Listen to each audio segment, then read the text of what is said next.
tumekuwa hapa kwa mambo ya stima. Tumeonelea sehemu hii kwa sababu ya umbali kutoka the main grid. Tukasema njia ya rahisi ya kutatua matatizo ya stima sehemu hii ni kuwa na mini grids. Na tumeweka pesa karibu bilioni 8 katika counties hizi tatu kuhakikisha kwamba tunashughulikia mambo ya stima. Na leo basi tumekuja hapa kuwa na maadhimisho ya kwanza ya Madaraka Day kwa miaka 63 ikifanyika katika sehemu hii ya Northern Kenya ambayo iliitwa Close District, ikaitwa Northern Frontier, ikaitwa majina mengine mengi. Lakini leo hapa Wajir, Kenya mzima wamekuwa hapa na sherehe ya Madaraka imefanyika Wajir kwa stadium ambayo tumejenga, kudhibitisha ya kwamba pande zote za taifa letu la Kenya ni sawa. And I am mimi nimefurahi sana. It was very emotional. I didn't know that it was going to be this emotional for me. I can understand that it is emotional for the people of Northern Kenya. But that emotion is not just about the people of Northern Kenya. It's about the people of Kenya. That we are one people, we are one nation, and we have one common destiny. Pengine kwa wakati mmoja Bwana Rais, uliomba msamaha wenyeji wa eneo hili la kaskazini mashariki kwa niaba ya taifa, kwa niaba ya ofisi yako. Kumbuka kwamba miaka za awali kuna mauaji yalitokea katika sehemu hii ya Wagala, Malkamare, Garissa. Maelfu ya watu waliangamia katika mauaji hayo.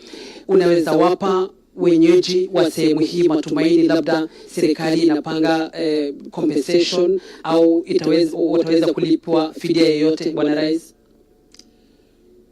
Unajua, mbali na yale umesema ya mauaji Wagala, Garissa, pia kuna maovu zaidi ya kukosekana kwa maendeleo sehemu hii. Watoto wengi katika sehemu hii kukosa kwenda shuleni, madawa kukosekana hospitalini. Juzi Ijumaa, counties ambazo bado kina mama wengi wanakufa wakienda hospitali kupata watoto, na watoto wengi bado wanakufa ni counties za Northern Kenya na pastoral communities.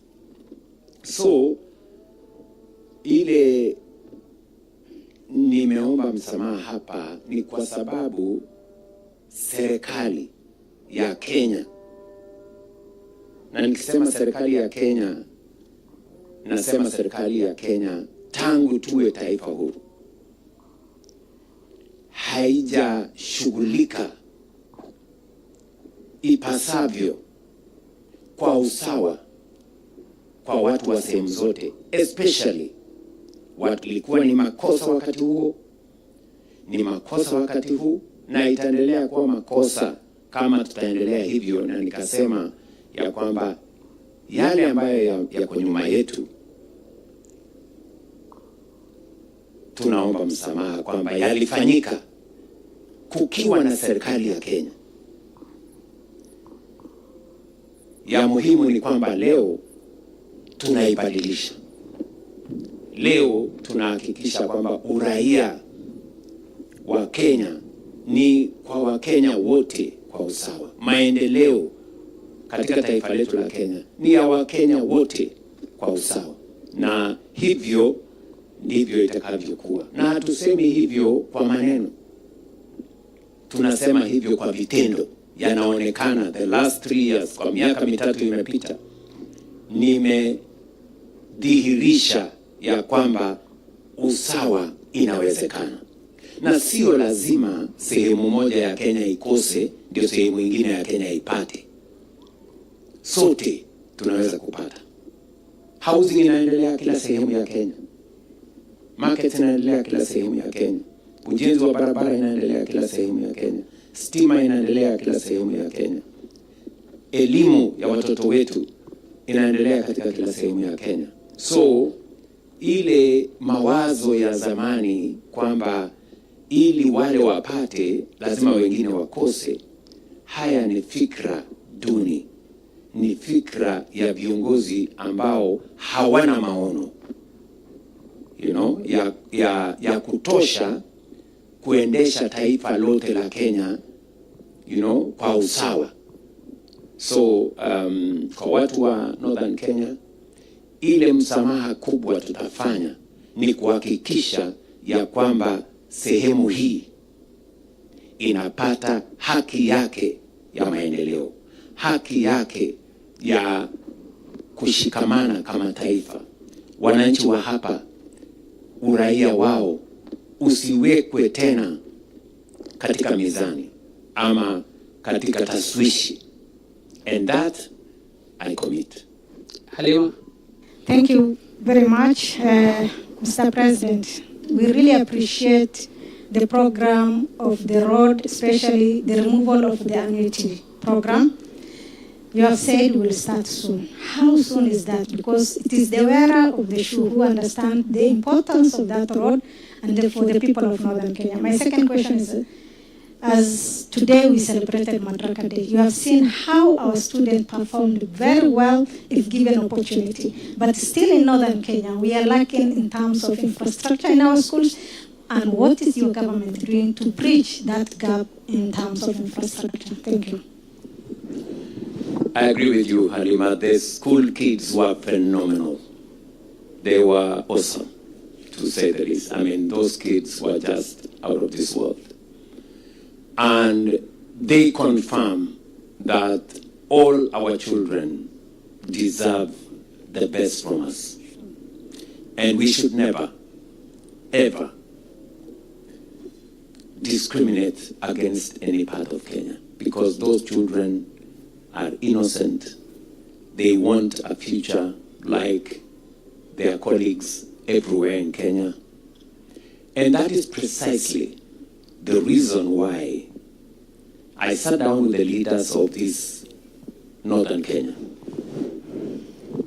And I did so when I was Minister for Education. I remember I sat down with the MPs and I told them, look here, you must persuade the people of Northern Kenya to go to teachers training college so that they can come and teach the children of Kenya. I'm very happy that several years down the road, we now have 4 functioning teachers training colleges in Northern Kenya. As I said in my statement, we have close to 4,600 today students training as teachers in those colleges. I did instruct affirmative action by the Teacher Service Commission. We've hired an extra 1,800 teachers beyond what TSC have hired across the country, just to make sure that the children of Northern Kenya, many of whom have had very serious shortages of teachers in their classrooms, have a teacher before them. We have built classrooms across Kenya, but specifically, I have given instructions to the Minister of Education that the 1,600 laboratories that are being built, they should target marginal areas where students have never seen a laboratory, where a student reads about a Bunsen burner and a test tube and all the other gadgets that are used in laboratories. And I'm very happy that that progress is ongoing. CS Julius Migosi and his team are doing a great job in making sure that we create equity in that space. On the road project is going on. I know many people always attempted to say, when are you doing this? You see, and I asked many of these people, the road from Nairobi or Isiolo to Mandera did not happen when I became president. That road was always there. The first president did not do it, the second did not do it, the third did not do it, the fourth did not do it. Cut me some slack, I'm doing something about it. In my first 3 years, a good section of that road is already underway. I will be in Kotulo tomorrow to look at what is going on. I will be in another section in Wajir tomorrow, just to inspect what is going on. One thing I want to promise you is that it is my commitment that whatever it is, that road will be built, God willing, in my time, just to make sure that the prejudices of the past can be eliminated so that investment can come to this region. Let me tell you, Halima, a road is more than tarmac. A road is bigger than just, a place for cars to use. It is way bigger. It changes, places. Creates economic activity, makes it easier to transport goods to markets, makes it easier for people to travel, brings about investment. So it's a major thing. And I know that full well because I've been around for a while. So I will do my best. God willing, I should be back here before September, and all the procurement issues will be done. But that is just for those 2 sections. The other 9 sections are going on. Saitoti. Your Excellency, welcome to Wajir again for this and hosting for this roundtable of all the media houses based here in Wajir. My question goes on matters of border, and of course Kenya shares border with Somalia. And there are many economic... It is my wish. I really thought I would have opened those borders by now. But unfortunately, there is always a delicate balance between security and commerce. And we must protect both. We have had challenges with our border with Somalia because of the things that you all know. We have gone out of our way as a country to make sure that we secure that border at huge cost, by the way. We have our own men, gallant soldiers in Somalia, protecting our country from within Somalia. We are working with many partners. Unfortunately, over the last 2 years, there hasn't been a coherent plan on how to deal with the challenge in Somalia. That's what has slowed the steps that I had put in place. Today, we do not have a predictable funding model that is supported by the international community to secure Somalia. The troops that are there in Somalia from different countries are not, there is no predictable mechanism. In fact, in many instances, we've had to use our own money to keep our security men in Somalia. That has complicated the whole program. Number 2, because there are 2 problems. That one, and also the problem is that we have a challenge of politics again in Somalia. Currently, there is an ongoing process that is not quite agreeable to all the states in Somalia. And we have, we're trying to assist them to create an understanding. Because if you do not have unity of government in Somalia, it becomes much more difficult to provide security. And I appreciate that there would be a lot of commerce between Kenya and Somalia, and indeed Kenya with all the other countries. Cross-border trade is a thing that we all aspire to. It is the reason why we have the East African Community. It is the reason why we have COMESA. It's the reason why we have Africa Continental Free Trade Area, to try and eliminate barriers, remove roadblocks to trade, because trade benefits everybody. So we're still assessing, we're still looking at opportunities to see how we can open the border, but that is a delicate balance that we must always keep in check to make sure that we do not do one and lose the other. Okay. Thank you so much, Mr. President. My name is Abdikader Rukash from Kuala Post. That's one of the leading digital media in this region, northern Kenya. Secondly, I want to ask 3 questions, and I think you will allow me. First, there were a lot of presidents in this country, and you proudly said that you take pride in taking northern Kenya part and parcel, to be part and parcel of this country into the fold. What really, take us through your mind, what really inspired that decision to hold a Madaraka Day celebration in Wajir? What inspired that decision in your mind? The second question, in the TJRC report,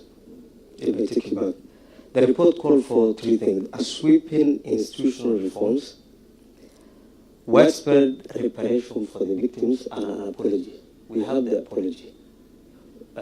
How soon are we going to see reparation? And are there institutional reforms? And thirdly, I came by road from Nairobi, and from Togashe, we started hitting the Maram. My colleague here asked you how soon. Now I want to take the question home. What were the bottlenecks? What is the status of the road projects right now? Because a lot of times we have seen the machinery, we have seen you on the ground, but I'm not asking when, I'm not asking how, but what were the bottlenecks and what are we doing about it? Thank you. Thank you very much, Ukash. And I'm very happy to know that you run a digital media house. You know, it's quite it's quite a stroke of a genius. I mean, to have people like yourself, you know, looking at new spaces, you know, for opportunity. You know, it's not the traditional newspaper, it's not the traditional media house. And I think I want to commend you and those in that space. It also speaks to using the media space responsibly. You know, you're using the media space to create content, to, you know, get information to people. And that is why you have come to sit here and try and get some information from me to pass to your audience. You have said something about what informed me to do this. Number one, it is the right thing to do. It is the right thing to do. I am one person who believes in people. I believe in inclusivity. I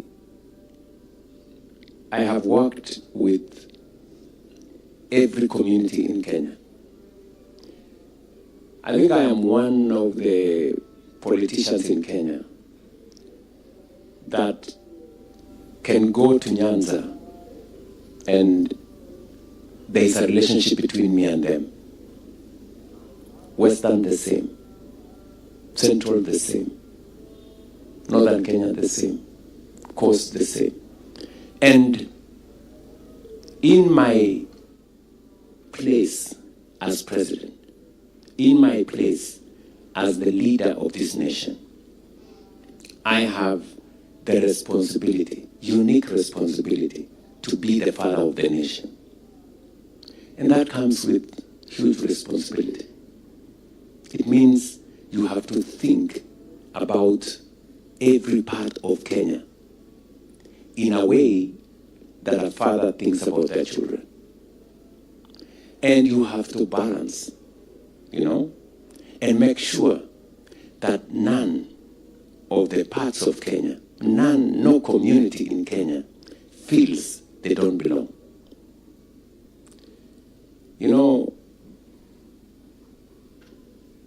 Many people, tell me, oh, you see, you're wasting your time. Don't do this to this community. They will never vote for you. Don't do this to this part of Kenya. They will never vote for you.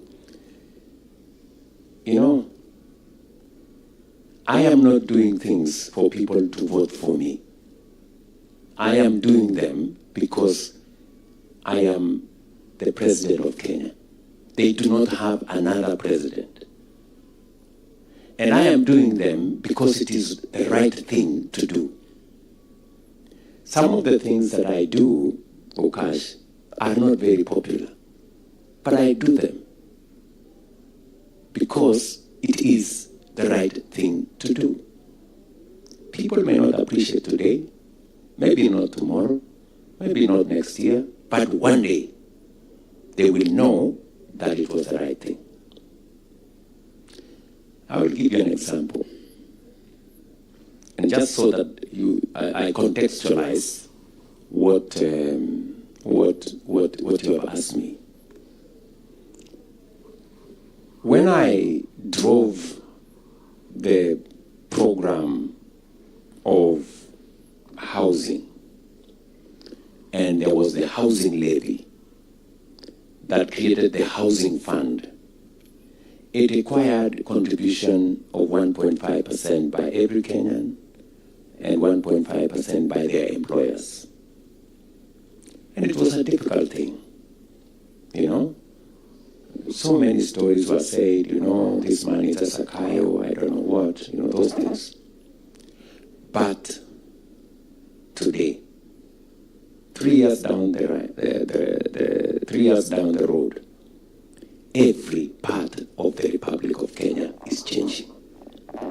And I tell you, without the housing levy, without the housing fund, everything you see, from the houses right here in Wajir, from the markets you see, from the hostels, our own children, we are building hostels for 180,000 students.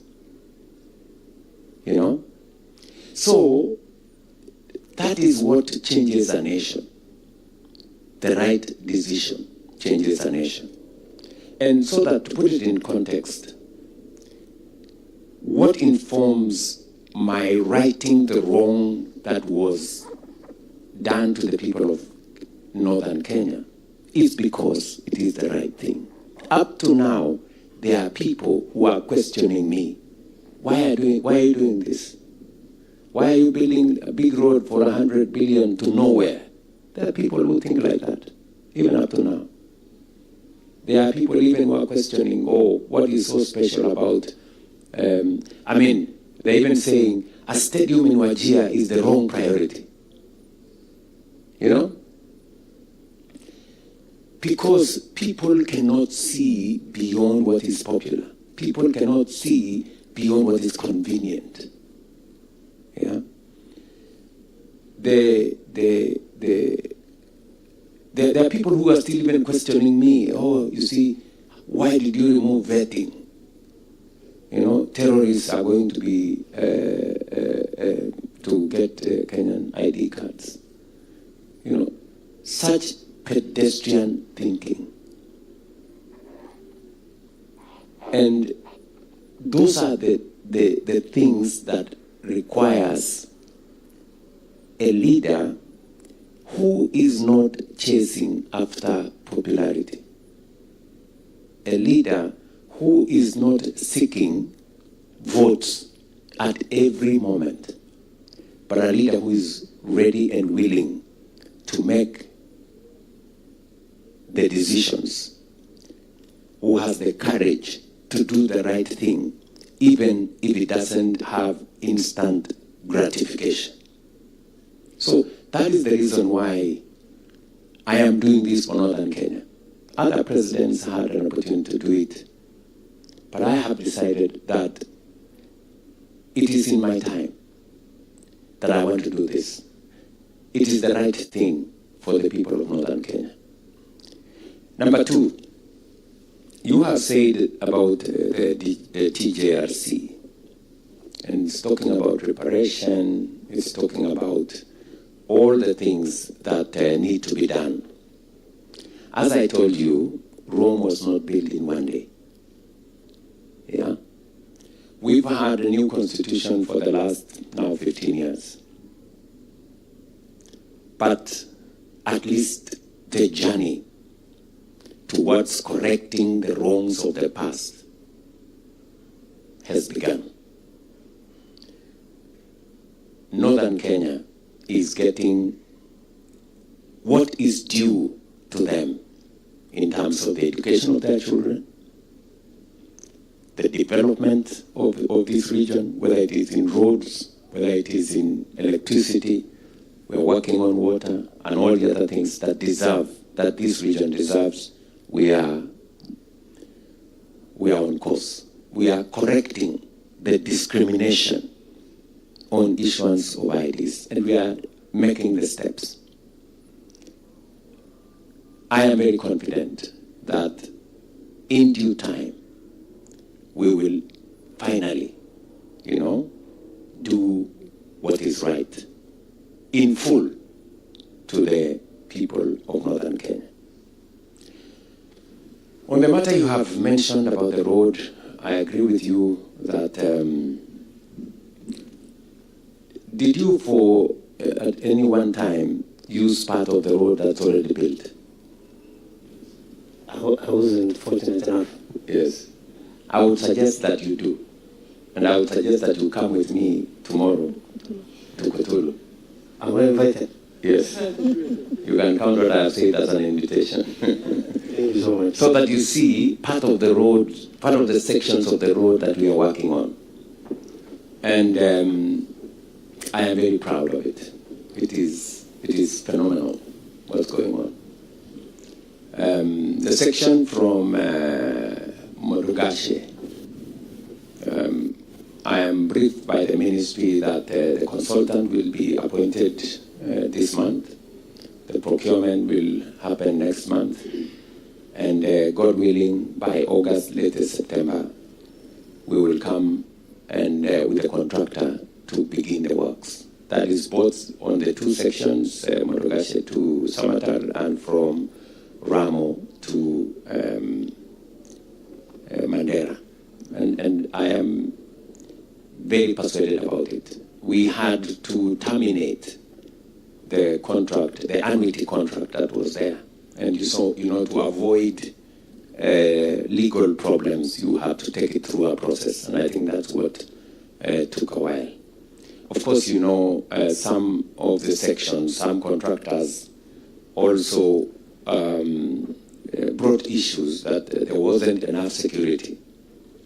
But sure that this road is built, because this road will also be a security road. It will actually change the security of this region. And that is why it is important. Pengine Faisal. Thank you, Mr. President, for this roundtable. I'm Faisal Rahman from Citizen TV.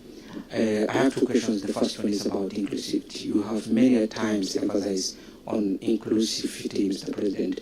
How can this be made constant when, in a national discourse, when a regime after regime flip the scale of equality? The second question is about the opposition is accusing you for using this strip as a belt and not a real development. What's your response to them? Pardon me again, they are saying what? They're saying you are using this strip to Wajir as a belt and not a real development. What's your response to them? Thank you very much. My commitment to inclusion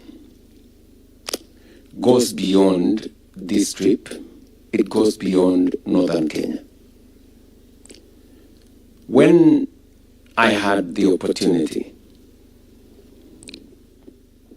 I reached out, and for your information, immediately after the last election, I reached out to the former Prime Minister because I wanted to build politics that accommodates and that gives us a chance to move together as a nation. I reached out to the former president, and it was my intention also to make sure that we move together. And so when I talk about inclusivity, I am not talking in compartments. Today, we have a broad-based government. It may not have happened or been brought about by the best of circumstances, but I am very proud that today we have a broad-based government. One that creates the opportunity for more people to work together, to bring people together, to create a sense of belonging to different parts of Kenya, different communities, different people from different political persuasion. And it was deliberate for me to form the broad-based government. I was very deliberate about it. There were people who were opposed to the formation of the broad-based government because, many people don't see things from the same point of view. Some people are very unhappy that, those who did not vote for us, people who are undeserving are now part of government. Some are complaining, how can the Minister for Finance come from a certain region, that kind of thing. It is that kind of mentality that we must dismantle. And I did some of these things deliberately, to demonstrate to Kenya that any Kenyan from any part of our republic can serve in any capacity. I remember, for example, when I appointed the late General Ogola as the CDF. Many people came and told me, you see, you're going to be overthrown, I don't know, blah, blah, blah. Some, small talk that has completely no basis at all. Build on suspicion, build on prejudice against other people. I remember it was the same years back when, for the first time, President Moi appointed General Mohammed as CDF. Many people say then, how do you appoint somebody from the shifter community to be, Those kind of prejudices are prejudices we must dismantle in Kenya. And that is what drives, those kind of prejudices drives exclusivity. And so it is my firm belief that inclusion is not a favor. Inclusion makes us a stronger nation. It makes us, it creates synergy that then helps us to drive, the country forward.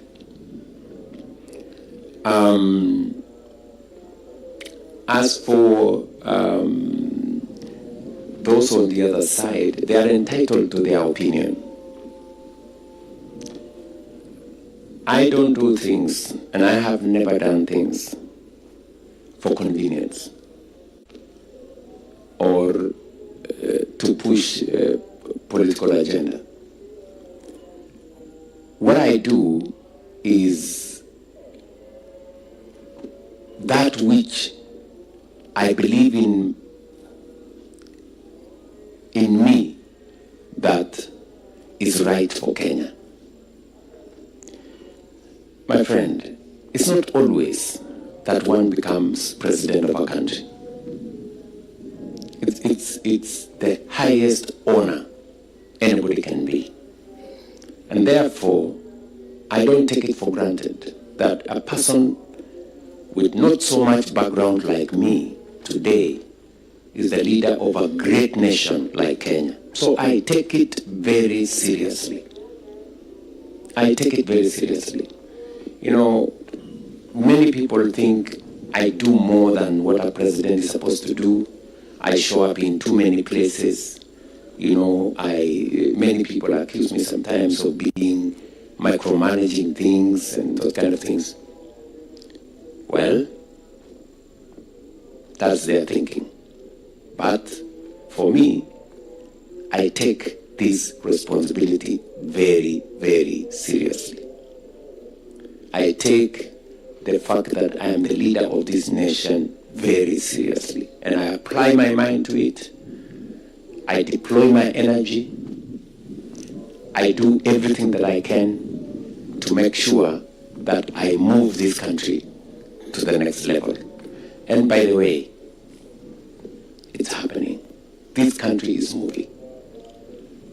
Even my competitors today agree. Even them, they agree that we have moved this country. I saw some of them saying, oh, you know, William Ruto has built the Talanta Stadium. You know, we don't want him, if we defeat him, we don't want him to hand over to us at Kasarani. We should go to Talanta. At least they appreciate I built Talanta. You know, many of them even say that, you know, it doesn't matter. You know, William Ruto has done everything. He has built this. He has built the stadia. He has done the road to Mau Summit. He's doing the road to northern Kenya. But it doesn't matter. Even if he has done all that, we still want him out. You see, that's their thinking. But what they are admitting is that William Ruto has done something for this country. We have moved this country to the next level. And that to me is enough. It's satisfactory for me that Kenya has moved from where it was to where it is today. Thank you very much, Your Excellency, and welcome to Wajir once again. And as a set of questions here, question number one, and question left handled by my colleague and Situti, about the Kenya-Somali border. And Somalia is now a member of East Africa Community. Does that mean Somalia does not benefit from the East Africa Free Trade Agreement? And if it does not, it's going to be disadvantage to people in northern Kenya who share a border with Somalia. So what are your agendas in line with that free trade agreement with Somalia? And then my second question, there's construction of a border wall between Kenya and Somalia. What happened to that border wall? The status of that border wall. And then question still related to issues of security. One of your officers, a KDF Sergeant Abdullah Isa Ibrahim, is among officers who were kidnapped while serving the country in Somalia. What is the government doing to secure the release of that officer and other officers who are still in the hands of the terrorist group in Somalia? And my final question, very sorry. And we have a ghost High Court building here in Wajir, a 900 million worth of a project funded by World Bank. It's lying idle. It has become a white elephant project in town. The apparently judge who has been posted to this town is using a small makeshift room at the court building here in Wajir. It's ironical, but the facility is lying idle. What's the government doing to revive such project which will have served the people in northern Kenya? Thank you. Thank you very much. Even though we have a challenge with the border, that does not deny Somalia the opportunity to trade with the rest of the region. The trade between us and Somalia would be a lot more, but now it's forced to be trade that does not necessarily use our borders. But there is trade that is continuing. We have so much happening by freight. We have so much happening by alternative means, by sea and other avenues that continues to facilitate trade between Somalia and the East African community. So it would, of course, have been a lot different if the borders were not with the challenges that we have. But that is something that we will continue to assess, and hopefully, once we sort out the political challenges in Somalia. I was just briefed today by the Somali ambassador that President Hassan Sheikh will be coming to Kenya for the Ocean Summit early this month, and it will give me and him an opportunity to explore opportunities of what we can do together to see to it that we solve some of the challenges that exist with our borders and with our region. On the High Court facility, we have just approved as Cabinet a facility for the judiciary to be able to expand some of their facilities across Kenya. It is a constitutional requirement that every part of Kenya must have requisite infrastructure for justice to be dispensed. And we have approved as Cabinet and as government a facility for us to work with development partners to expand the footprint. I am very confident that one of the facilities that will benefit from this new funding that we have signed into will be Wajir, and hopefully we can now deploy the full scale of a High Court here and make that facility operational.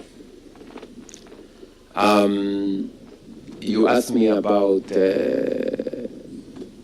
construction of the border wall. That is a facility that was undertaken by government. It got to a point and priorities became different, and I think there was new thinking that maybe we can better protect this region differently.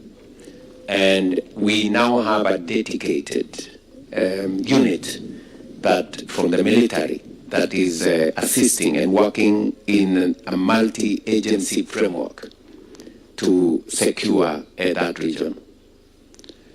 As to some of our men,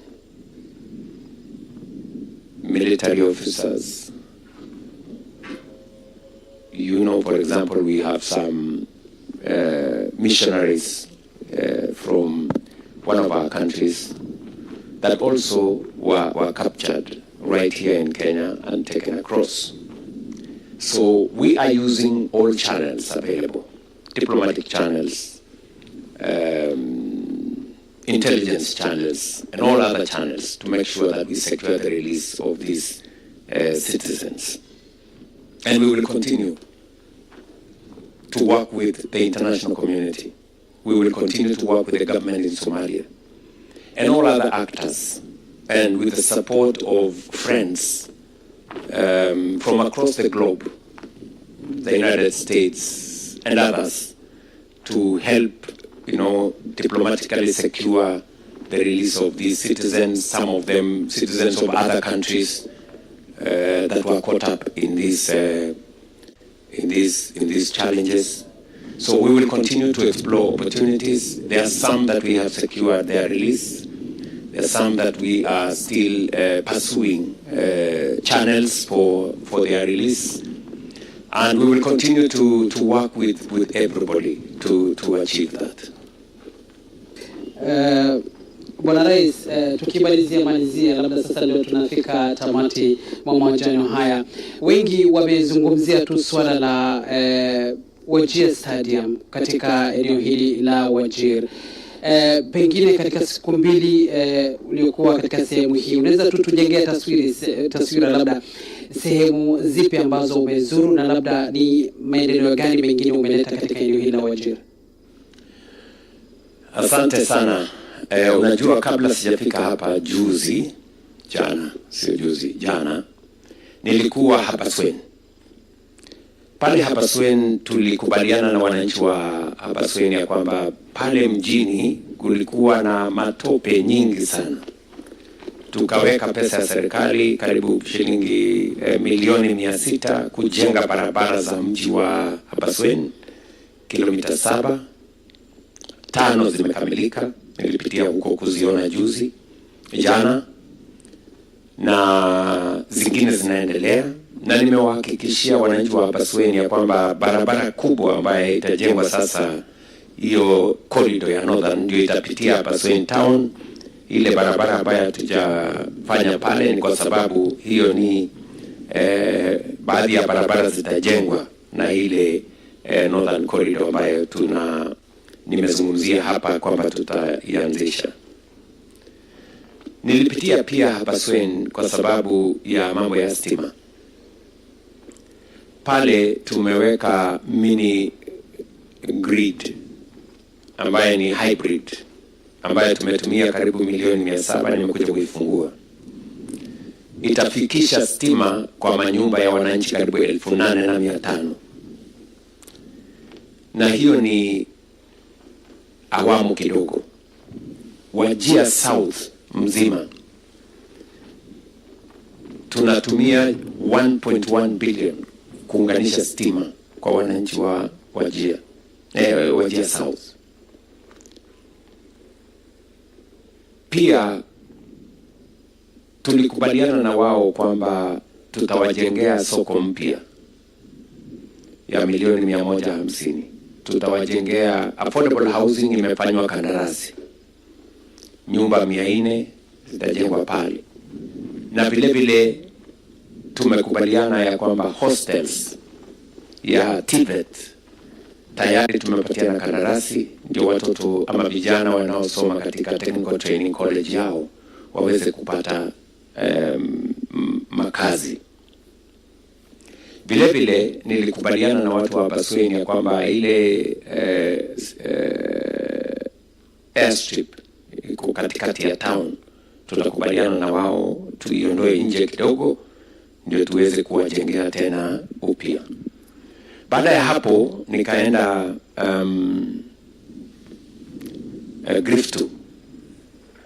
Griftu ni mahali nilienda wakati mmoja.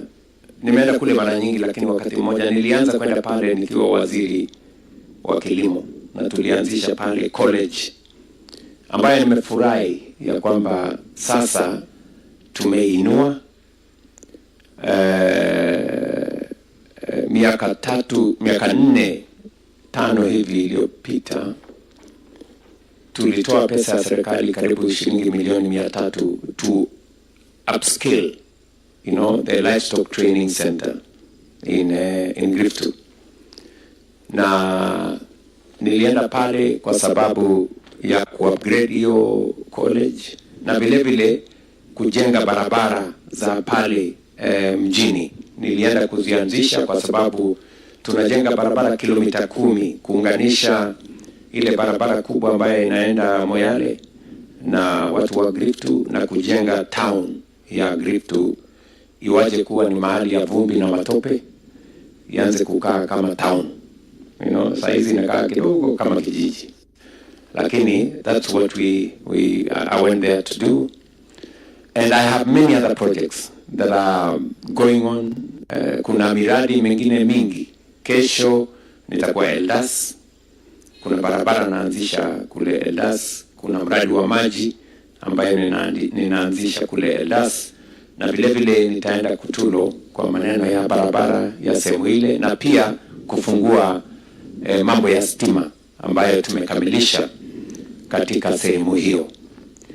Na haya tu ni baadhi ya miradi ambayo inaendelea katika Northern Kenya, na nitarudi hapa tena. Baadaye nitaenda Garissa kesho, kwa sababu pia na kule tuko na shughuli ya miradi ya maendeleo ya sehemu hiyo, na nitarudi tena hapa Northern Kenya kwa miradi mingine, kushughulika na programs ya maendeleo ya sehemu hii. Kwa mfano, tumemalizia kujenga airport ya Wajir, na nashukuru county government ya Garissa kwa sababu ya kujenga terminal building ambayo sasa imekamilika. Pia nitarudi hapa, tume expand runway ya Wajir, na kama vile wananchi wa hapa waliniuliza, sasa tuta expand ile terminal building na tuwe na civilian terminal building, ndio ache terminal building ya wanajeshi, tuwe na ingine ya wananchi ya maraia. Vile vile nimezungumzia jana pia Mandera. Muliona karibu miezi 2-3 iliyopita kulikuwa na ajali kidogo ya ndege pale, kwa sababu ile airstrip iko katikati ya town, na tulikubaliana na wananchi wa pale na viongozi ya kwamba tutaitoa nje, na tayari panga vile serikali itajenga airport mpya ya watu wa Mandera, katika harakati ya kuhakikisha kwamba kila sehemu ya Kenya inashughulikiwa na miradi na mipango ya maendeleo. Na tunafanya hivyo sio Northern Kenya peke yake, tunafanya hivyo sehemu zote za taifa letu la Kenya. Specifically tunazungumzia kuhusu Northern Kenya kwa sababu leo tuko hapa, na kwa sababu vile vile tunajaribu kusahihisha ile makosa ilipatikana pale nyuma, kuhakikisha kwamba sehemu zote za Kenya tunashughulikia. Mimi nimefurahi sana leo, pia nimeenda kufungua hospitali ya level 5 ya Wajir, na nataka niwapongeze viongozi wa hapa, hasa gavana wa hapa na members of the county assembly kwa kufanya kazi mzuri ya kujenga hiyo level 5 hospital. Ile nimekubaliana na wao ni kwamba tutawasaidia katika equipping, kuweka vifaa ya kuhakikisha kwamba hiyo hospitali inahudumia watu wa Wajir. Na tayari equipment ambayo tumetoa kama serikali ni karibu milioni 300 ikielekea 500 ya matumizi kwa hospitali zao watu wa Wajir. Different x-ray machines, digital x-ray machines, CT scans na yale mengine ambayo yanatumika katika hospitali zetu. Tumekuwa na changamoto pale nyuma ya vifaa kupatikana, but we developed as a government an innovative equipment deployment mechanism that does not put a strain on either the county or the government or the facilities, but they are done in a manner that is mutually beneficial between the private sector and the public sector. So mimi nimefurahi sana kuwa hapa katika county hii na katika sehemu hii ya Northern Kenya, na mimi nataka niwaeleze wananchi wa Kenya kutoka hapa Mandera, mambo ya afya ni mambo ya muhimu sana. If there is one thing that I am very, very passionate about, is the health of the people of Kenya. And I can see with clarity the opportunity that is there for us to equalize all Kenyans so that we can live by the constitutional imperative of Section 43 of our Constitution, that health is a right of every citizen, irrespective of their social or economic background. And that is why we have deployed as government the largest program in the history of Kenya is universal health coverage. Today we have 31.5 million Kenyans registered. The largest program ever. And I want to say this, that the universal health coverage we are driving in Kenya, the innovation that we have put in, the digitization, the deployment of technology, what we are doing with supply of commodities, what we are doing with deployment of equipment will be the most progressive universal health coverage, not in Kenya, not in our region, in the world. Mark these words. You will come to know what I'm saying is the correct position one day. What we are doing in Kenya, we have worked with many countries. I was in Egypt, Ghana, and different places. What we are doing in Kenya is transformational. It is transformational. And that is why I want to assure this nation that we know what we are doing. You know? We have many partners. I will give you an example. We've had the challenge of COVID before. We now have the issue of Ebola. But I want to assure this nation that the government of Kenya has made adequate arrangements. We have deployed every arsenal that we have to make sure that we protect Kenya, that we deal with the challenge. We have made preparations for isolation units, for surveillance, for treatment. In 23 counties, we have activated different mechanisms, and different hospitals have been already set up to make sure that if there was a case of Ebola in Kenya, we would know what to do with it. As I talk to the country this evening, we are screening every day any visitor who comes to Kenya. All our borders are on high alert. All our borders, land borders, air borders, are already activated. There is surveillance, there is screening. On average, we screen close to 3,000 people every day who either come to Kenya or are in transit, to make sure that those who show symptoms, we quarantine them, we isolate them, test them. Fortunately for our country, not a single person tested has tested positive for Ebola. And I want to ask leaders and citizens who have any doubt on the level of preparedness by the government of Kenya, that they should not have any such doubt.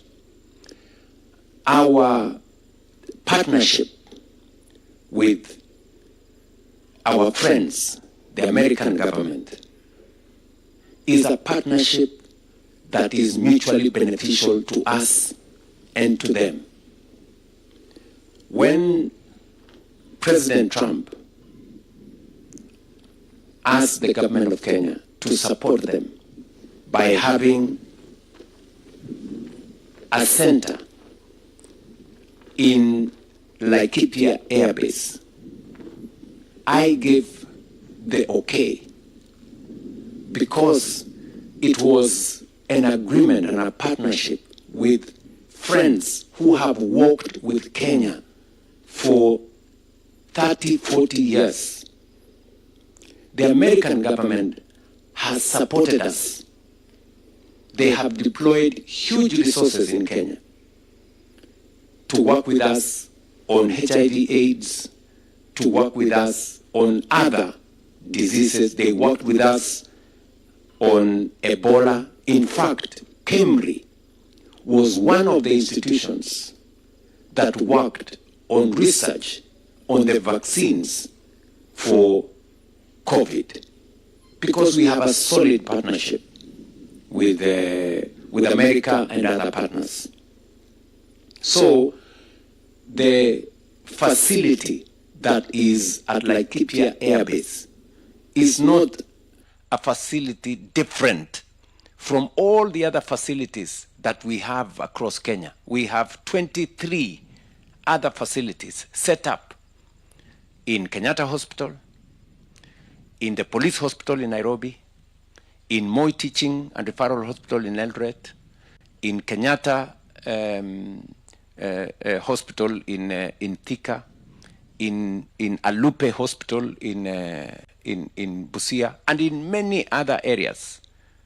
And these facilities are meant to make sure that there is proper screening, and if there is any positive identification of people who have Ebola, then immediately they are isolated, they are treated so that we avoid any spread of the disease. So I want to ask those who are questioning our preparedness or our preparing to make sure that we deal with a challenge, if ever it gets to our country. What are they telling us? They are telling us we should not prepare. Are they telling us we should not be ready? And the fact that we could end up with a case is not far-fetched. We have security people serving in Congo DRC. We have thousands upon thousands of Kenyans in DRC. If, for whatever reason, they were to become victims of Ebola, we would have a responsibility as a country to treat them. We would have a responsibility to our citizens to make sure that we take care of them. What the American government is doing is to work with us in partnership to build the capacity to make sure that if ever we needed a facility, that facility will be there to serve the people of Kenya and to serve our friends, including the Americans. And let me say this, for the avoidance of any doubt. This is not the first time we are doing such a facility with partners. During COVID, we built a whole facility at the UN headquarters in Nairobi that served people from different parts of the world, members of the UN family, others who were in need. They came, they were served in Nairobi. I am wondering why anybody would want to politicize, to mobilize negative politics on a matter so serious as a pandemic. You know, we are a responsible government. We know what we are doing. So people should relax.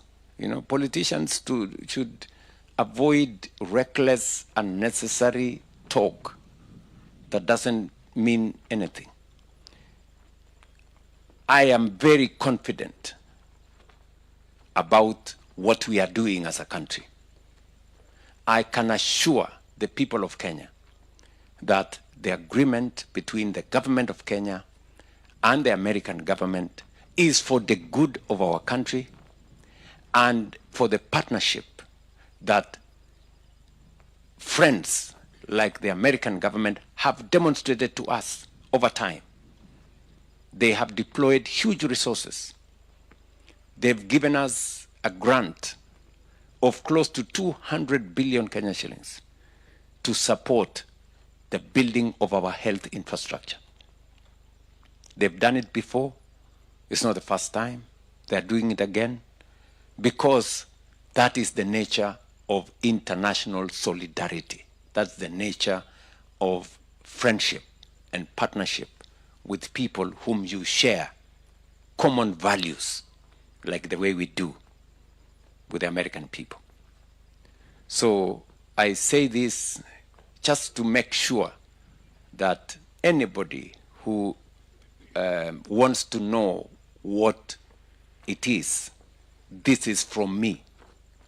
The same way I am serious and committed about making sure that every citizen, irrespective of their financial or social status, has access to health. It is the same commitment that involves our commitment to dealing with pandemics, including Ebola. So, sorry if I have gone too far into other manenos, but I think it is the security of our country that is at stake, and that is why I must speak candidly about this. Nitawapa nafasi wanahabari wenzangu ambao wamekaa kwenye panel. Labda nikimpa nafasi Fahad na Saman pia. Excellency, welcome to Wajir. Asante. I am Mohamed Saman, an Arsenal fan also from Wajir. Karibu sana. My question is, during the Madaraka Day exhibition week here in Wajir, for the first time ever, a child in Wajir has seen an emerging technology. Like, in fact, a kid from Wagberi Primary saw a robot for the first time. What is your government doing to ensure that remote areas like Wajir are not left behind in the ever-changing technology world? Thank you so much, Excellency. Thank you, my friend. Very progressive question. Just so that you know, we are rolling out a national program of making sure that we expand our fiber optic connectivity across Kenya so that we can use the digital platform to bring on board technology, you know? And so when I talk to the country about what we are doing on the digital space, it is because I believe that the future of our nation is going to be driven by technology. And that is why I said in my statement today that my pride is that the first grade 10 cohort, 52% are actually students enrolled in STEM subjects. The people who will do exactly what you're saying. They will want to know what a robot is. How do we use a robot? How does technology change the way we deliver things? In the hospital right here, when I went to open the hospital this afternoon, we were being shown a drone that is going to be delivering blood from one facility to another. That's going to delivering critical medicines. If there is, for example, a critical patient in Bute, you know, a drone can deliver the correct medicine within half an hour.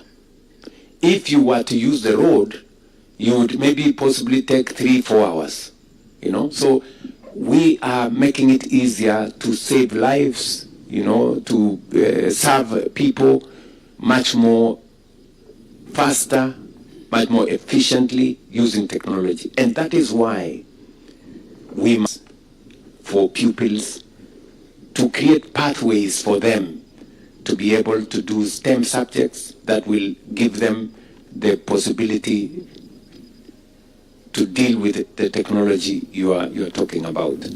So we are spot on. We are not only doing the right thing with curriculum, and that's why, you say it's Saman?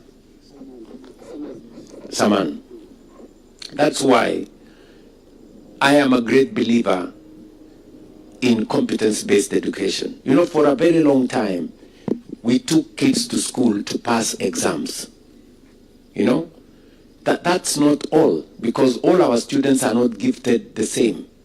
Now we have 3 different pathways. So recognizing that our children are gifted differently. There are those who are gifted in arts. There are those who are gifted in STEM subjects. There are those who are gifted in sports, you know, and we must develop all those talents so that we can have a wholesome society.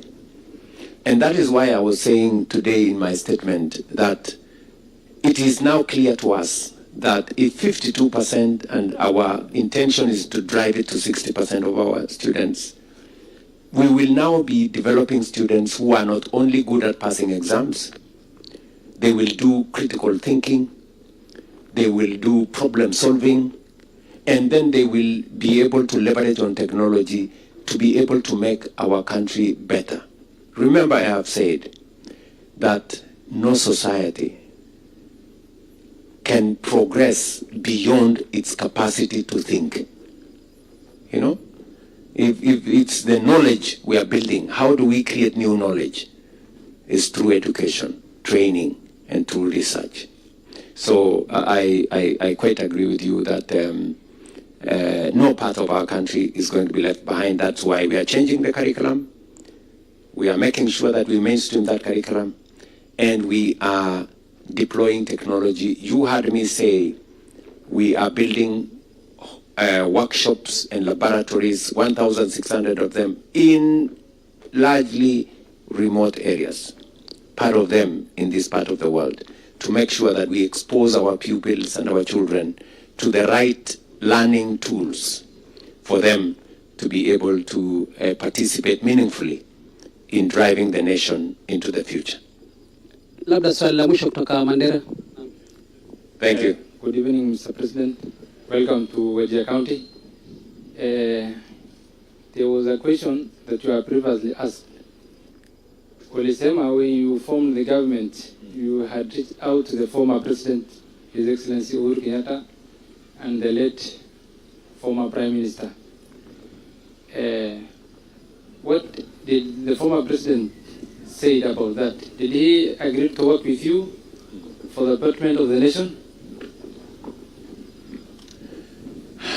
Well, my friend, that's a difficult question, because I do not want to offend people. It's not necessary. But that doesn't stop me from working with, I have many friends from across the nation. And I reach out to as many as I can. And I work with people from across Kenya at different levels. There are those who want to work with me because when I thought of how do we move Kenya to the next level, and when I was developing the thinking of Kenya even beyond William Ruto, you know, as we look at Vision 2030, 2030 is right here with us. How do we stretch out that vision further? And that is why I was saying that we need to fundamentally do 3 things. Number 1, we need to generate energy. We do not have enough energy. Number 2, we need to develop more infrastructure, especially transport and logistics infrastructure, roads, toll roads, highways, airports, seaports. You know, that is, we need to put in money there. And then thirdly, we are still a country that is food deficient. We still have too many people in Kenya who don't even have enough food. There are too many. And that is why we have to do irrigation. And it's the reason why I have said that we need another 2.5 million acres to be put under agricultural production for food security and also for our exports.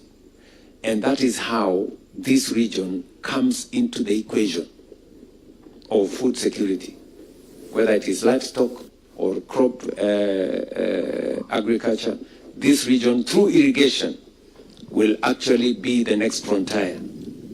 And when I was proposing some of these things, I discussed with the former Prime Minister. I explained to him my thoughts, and he agreed with me. I also sat down with the former president, and I told him, this is what I am thinking. And I asked them to work with me to develop, the next 15, 20 years of what Kenya should look like. Yeah.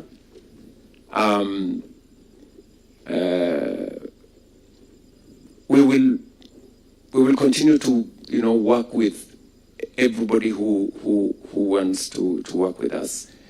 Unfortunately, some people are short-termist. They are looking at the next election. The next election is okay. We can discuss about the next election. But what is important for Kenya, it's not necessarily the next election. It is, how do we see the next generation? How do we see Kenya beyond the leaders who are here today? Because that is how countries that have succeeded have stretched their imagination and their thinking for them to take the country that far. And I just want to give you my assurance, my friend, that I will work with all the leaders who are prepared to think about Kenya beyond their, their communities, the next general election, the next, or their region. I mean, this country is way, way greater than any person, any election, or any region. We are stronger together. We are stronger as one, and not not divided. Nitampa nafasi ya mwisho labda Fahad, lakini kabla ya hayo Bwana Rais, wenyeji wa Mandera wanaulizia swala la ukosefu wa stima. Umekuwa pale Mandera, kumekuwa na generator imepelekwa pale. Kwa mara moja uliwaahidi kwamba utatoa stima nchi jirani ya Ethiopia. Mpango huu umeishia wapi? Mpango huo inaendelea. Nimekuwa hapa na gavana wa Mandera, niliongea naye jana. Nimekuwa hapa na senator wa Mandera na viongozi wa Mandera. Mbunge wa Mandera Town alikuwa na mimi leo akiniuliza mambo haya, na nimeshawapatia taarifa mahali tumefikia kama serikali. Tulipeleka, kwa sababu kwa sasa inahitajika karibu megawatt 3 ya stima. Tulipeleka transformers mpya kule. Shida kidogo ikatokea kwamba katika ile kutransport zile transformer kuna yenye iliharibika njiani na inarekebishwa, na nishawapatia hakikisho kutoka kwangu ya kwamba wizara ambayo inahusika, wizara ya kawi, inashughulika na haya maneno, na mimi mwenyewe nafuatilia kuhakikisha kwamba tunatatua tatizo hilo. Pia hapa Mandera, Wajir. Hapa Wajir, pia hapa Wajir tuko na mpango tayari. Tunafanya procurement sasa ya karibu shilingi bilioni 2.5 kuhakikisha kwamba tuna generate kupitia kwa solar megawatt 8 ya watu wa hapa Wajir, na solarization na hybridization, ndio tuhakikisha kwamba tunapunguza ile diesel inatumika hapa, na tunahakikisha kwamba kuna stima ya kutosha. Fahad. Thank you. Your Excellency, thank you. My name is Ahmed Hussein. I work with Standard Media Group. I have 2 questions, Your Excellency. The first one is, does it bother you when people say must go? Does it make you feel exhausted trying to do too much, yet people don't look like they appreciate? My second question is, regarding Gachagua and opposition today said it was wrong for you to hold Madaraka Day celebrations here in Wajir, yet people from this region need basic infrastructure like schools, in the water, health sector. They blamed the local leadership in the northeastern region for failing the region, rather than the successive regimes that you paid, you rather apologize for. Thank you. I think you have helped me answer the question. Because those who are complaining about us holding Madaraka here, they have done absolutely nothing about the situation in this part of the world. It is my administration that is changing northern Kenya, practically, with roads, with electricity, with water, with housing, with markets, with hostels, here in northern Kenya.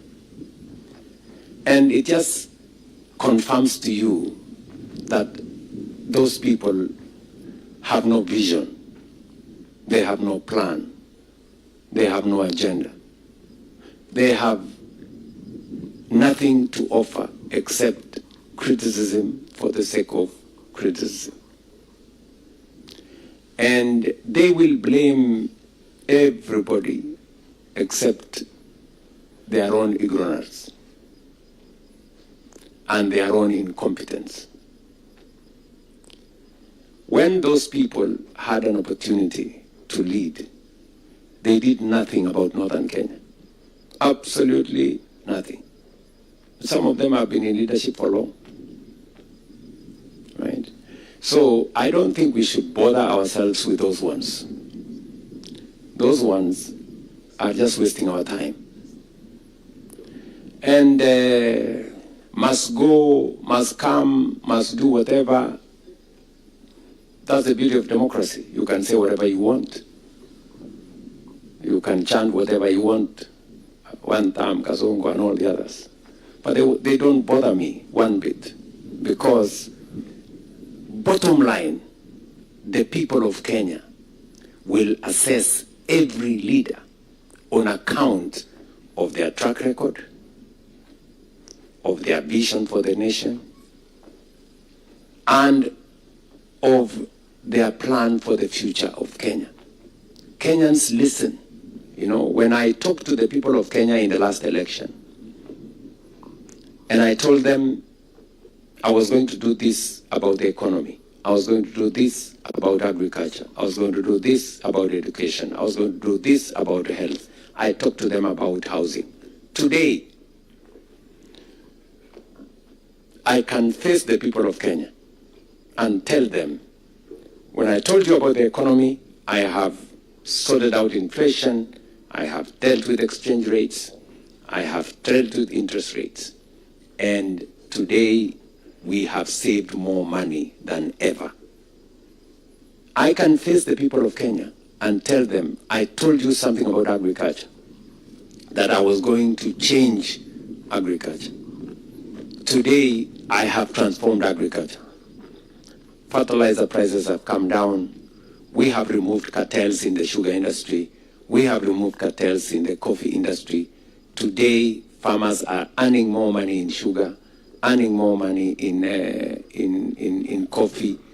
You heard the statistics today. Our meat exports has gone up by 80%.